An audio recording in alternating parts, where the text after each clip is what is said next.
ఎవరిది పాపం, ఎందుకు నాపై ఇంత కోపం అంటూ ఆవేదన వ్యక్తం చేస్తున్నారు మంత్రి కోమటిరెడ్డి వెంకటరెడ్డి. అంతా కుట్ర, ఇదంతా ఎవరు చేస్తున్నారో తెలియదు, కానీ త్వరలోనే అన్ని బయటకు వస్తాయంటున్నారు మంత్రి కోమటిరెడ్డి వెంకటరెడ్డి. ఇలాంటి ప్రచారం వల్ల తమ కుటుంబాలు కూడా ఇబ్బంది పడతాయన్నారు కోమటిరెడ్డి వెంకటరెడ్డి. తనపై కొందరు దుష్ప్రచారం చేస్తున్నారని మంత్రి కోమటిరెడ్డి వెంకటరెడ్డి మండిపడ్డారు. ఇలా చేయడం ఎంతవరకు సరైందో వాళ్లే ఆలోచించుకోవాలన్నారు. ఇలా చేస్తున్న వాళ్లకు కూడా కుటుంబాలు ఉంటాయని, వారికి ఇలా జరిగితే పరిస్థితి ఎలా ఉంటుందని అన్నారు. మీరు ఒకటే గుర్తుపెట్టుకోవాలి, మీకు కూడా భార్య పిల్లలు ఉంటారు, అక్క చెల్లెలు ఉంటారు, దగ్గర బంధువులు ఉంటారు, మీ ఇంట్లో మహిళలు ఉంటారు. వాళ్ళని కూడా ఎవరైనా ఈ విధంగా మీ మీద అంటే మీరు ఎంత బాధపడతారో ఆలోచించుకోవాలి. మీరందరూ కూడా దానికి ఒకసారి మీరు గుండె మీద చేసుకొని ఆలోచించుకోవాలి. రేపు మీకు ఈ పరిస్థితి ఎదురైతే ఏ విధంగా ఉంటుంది.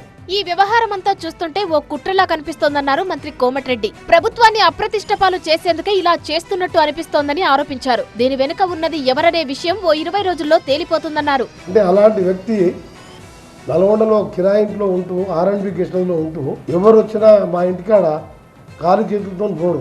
నా దగ్గర లేకున్నా ఎవరన్నా నేను సాయం చేసిన వాళ్ళని, అరే పలానా పేదోళ్ళు వచ్చిండ్రు చదువుకోవాలంట, ఏమో జబ్బు వచ్చిందంట, బిడ్డ పెళ్ళి ఉందంట అంటే అడిగానే ఇస్తా, ఖాళీగా ఎవరు పోరు. అందుకని ఇలా డెవలప్మెంట్ కాగానే 6 సార్లు గెలిపారు. పేదవాడు కళ్ళల్లో నీళ్ళు వస్తే మన కళ్ళల్లో నీళ్ళు రావాలి. తనపై ఈ రకంగా దుష్ప్రచారం చేస్తున్న వాళ్ళు ఇప్పటికైనా తమ ధోరణి మార్చుకోవాలని సూచించారు కోమటిరెడ్డి. ఇలా చేస్తున్న వారిని ఆ దేవుడే శిక్షిస్తాడని ఆవేదన వ్యక్తం చేశారు.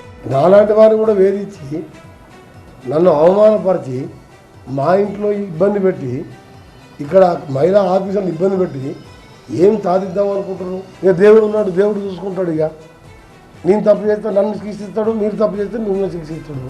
కొడుకు చనిపోయినప్పుడే తాను జీవితంలో బాగా కుంగిపోయానని, అంతకంటే తనకు మరో ఎదురు దెబ్బ ఉండదన్నారు మంత్రి కోమటిరెడ్డి. అలాంటి తనను ఈ రకంగా మనోవేదనకు గురి చేయడం సరికాదని విజ్ఞప్తి చేశారు. మీరు చేసినట్టు కూడా వదిలిపెడతలేదు. మీరు ఇక న్యాయానికి ఏమున్నది?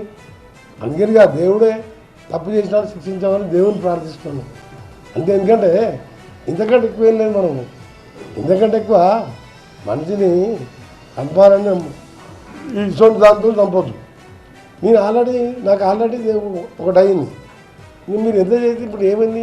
మరోవైపు మంత్రి కోమటిరెడ్డి వెంకటరెడ్డి కామెంట్స్ రాజకీయాల్లో చర్చనీయాంశంగా మారాయి. ఇది ఖచ్చితంగా తమపై జరుగుతున్న కుట్రలో భాగమే అన్నట్టుగా ఆయన వ్యాఖ్యానించారు. ఈ కుట్ర వెనుక ఉన్నది ఎవరో విచారణ తర్వాత తేలుతుందన్నారు. అయితే తనపై ఈ రకమైన కుట్ర చేస్తున్నది ఎవరనే విషయంపై స్పష్టత ఇవ్వలేదు కోమటిరెడ్డి. దీని వెనుక ఖచ్చితంగా విపక్షాలు ఉన్నాయనే ఆరోపణలు కూడా చేయలేదు. అలాగని సొంత పార్టీ నేతలు ఇదంతా చేస్తున్నారని కూడా కామెంట్ చేయలేదు. దీంతో అసలు ఈ వ్యవహారంలో కోమటిరెడ్డి ఎవరిపై అనుమానం వ్యక్తం చేస్తున్నారనే దానిపై క్లారిటీ లేకుండా పోయిందనే చర్చ జరుగుతుంది.